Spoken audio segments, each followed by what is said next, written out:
When you're going to travel across the United States and put about 8,500 miles on your truck and trailer, what tools do you need to bring?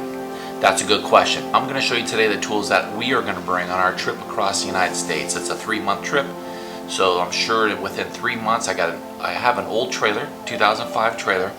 I'm certain things are going to break, right? Typically when things break, when we go camping, it's, hey, I'll fix it when I get home. That's not going to work on this trip because it's a 3-month trip. We're going to have to fix it along the way. So with that in mind, here's some of the tools that I'm going to bring that will, I feel, help me in fixing those things. First, I split up my tools into 2 different categories. One is, yes, I definitely know I'll need these, and the second is I'm probably not going to use these on this trip, but I'm going to bring it anyway, just in case, because I do have a little bit of extra room in the truck, and quite frankly, I know if the tools are here, nobody's going to use them, so I'm going to take them with me. All right, so the things I know I need is a grease gun. This is going to be for the ports, the grease ports underneath the trailer. I already know I need to hit them now before I leave, but also midway during the trip. I will probably grease the ports. I have my basic tools, hammers, pliers, wrenches. I'm not going to bore you with all that, but just your basic tools that you might need. I got one of these. Look at these. This is cool. This is a little magnet to grab some bolts that fall wherever they fall. Your knives, wrenches, yeah, the basics. Got some gloves because I'm a dirty guy. I got sockets, wrenches. I got a 2.5 gallon DEF fuel. Why? Because somebody told me there's a DEF fuel shortage in the United States, so some of the gas stations weren't stocking them. I'm not sure if that's 100% true. Google it. And also want to remind you, half the things I say are not true. You should really research it yourself. But DEF fuel, I'm bringing some of that with me because I don't want to get stranded because I don't have DEF fuel. I'm bringing miscellaneous bolts and screws. Knife. I'm bringing a power tool. I'm using a Rigid, but only using this because I've had it forever and it seems to work great, 18 volt. We also use this to lower our stabilizer jacks on our trailer, so very handy. So I have one of those. And then electrical. I have a complete set, not a complete set. I have a electrical meter. I have some extra cable, pliers, heat shrinks, anything that will allow me to do some basic electrical work. Again, just the basics. Another thing I'm bringing with me is a large jack. So it's a 2.5 ton jack. I'm bringing that just because, you know, I want to be able to securely lift the trailer, change a tire, be able to do that on my own. So what I'm not showing you is also a lot of other basic stuff, extension cords, radios, chargers, also the wheel nut, wrench, stuff like that. That's a given. Those will be with the truck and trailer. So now we're going to go in the section here, which are tools that I'm bringing with me but probably don't need to. One of them is a caliper, just for measuring really precise diameters of bolts and rods and whatnot. This is a complete set of mini tools: screwdriver, star wrenches, cotter pins, staple gun. Overkill, right? I'm bringing a staple gun and a glue gun only because we just needed it to fix our trailer before we're leaving. So I'm assuming we're going to need it again. Fire starter. Cool. Multi-purpose tool. I can't remember what the name of this, but it's a cutter no bobber, cutter 4000, and a backup power screwdriver, just for backup because I'm crazy. I'm also bringing a 6-ton heavy-duty jack stands. I'm bringing 4 of them.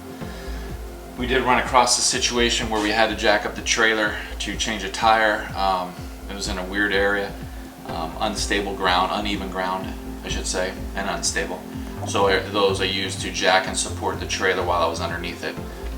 So I think I want to bring those. It's kind of overkill, but I'm bringing them anyway. I think that is about it as far as the tools that are, I guess, unique. that I'm bringing on this trip.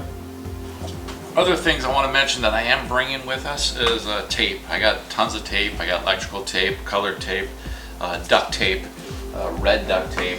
I just like tape, and it's always handy to tape stuff up. Glues, I'm bringing some adhesive, some strong epoxy. My neighbor's playing drums, which is always awesome. Strong epoxy, your WD-40s, your lube, and hand cleaner with towels. So I'm bringing that. Another thing I like to mention, I think it's a great idea, is just an extra fire extinguisher. I keep it with my tools because usually when I'm going to start a project, I want to have a fire extinguisher available to put out the fires because I'm always on fire. Another item I probably don't need to bring, but we're bringing it anyway, they're U-bolts parts. So our trailer, we were going to raise it, did not raise it, but I'm bringing these U-bolts, and I think they're called spacers. I'm not really sure anymore. Just bringing those, a few extra pounds in weight. Probably will never use it, but I have them, so I'm bringing them with us. That's another thing. It's probably overkill. Highly recommend a spare kit here for fuses, light bulbs, miscellaneous screws.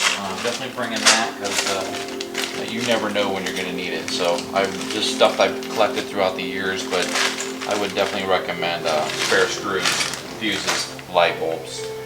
Another thing that I'm taking with me, and this I've had to use a few times, it's a siphon. Simple, small, cheap, get it on Amazon.com. I'm sure you've heard of it. In case you need a siphon fuel or whatever, or pump it.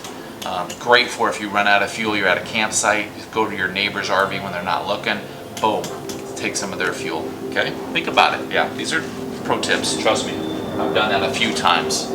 Yeah, a few times. I highly recommend spot ties. These are really large ones. I have an assortment of spot ties. They come really in handy. So I highly recommend assortment of spot ties. There are things that I'm not bringing on this trip that I probably should. One is an air compressor. I don't have one small enough to bring with me. My air compressor is fairly large.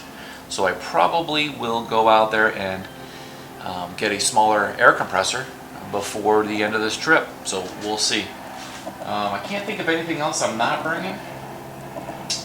But we'll see some of the things that I need to buy during the trip to repair things, so that'll be fun, and I'll definitely keep you posted on that. So just remember, what tools you bring kind of depends upon what kind of guy are you. Are you a guy that's going to want to try to fix everything on yourself, or are you a guy that's going to call somebody and have them fix it? And there's nothing wrong with either one. You just need to decide what kind of guy are you. Are you a Doug, where you're just going to pick up the phone and call somebody to get it fixed? Huh? Or are you a do-it-yourselfer where you're just going to tackle it? Me, just so you know, I'm kind of right in between. I'm going to dive into that project. I'm going to try to fix it myself, but I have no pride. So if I can't fix it, I'm calling somebody else. That's just the way it is. Call a professional, let them do it. So especially if it's unsafe, or if I get into it and I really am over my head. So it's up to you. Decide, if you are not going to bring all these tools, bring a good working cell phone, or like my friend Dave said, get a ham radio, because you can reach anybody. Okay, so are you a hammer? Hey, you don't need all these tools. Just call somebody. There's nothing wrong with that. All right, guys, we'll see you on the road. So this is how it's going to look inside the truck. Tubs are all loaded. Keeping all the tools inside the truck itself. Don't really have a lot of extra room, but I'm fine with that. I got the tubs situated to where the stuff I might need more often are up front, and the stuff I'm hoping I never need are going to be in the back. So that's the plan. Let's see if it works. We'll take a look at this in about another 2 or 3 weeks and see how organized it is.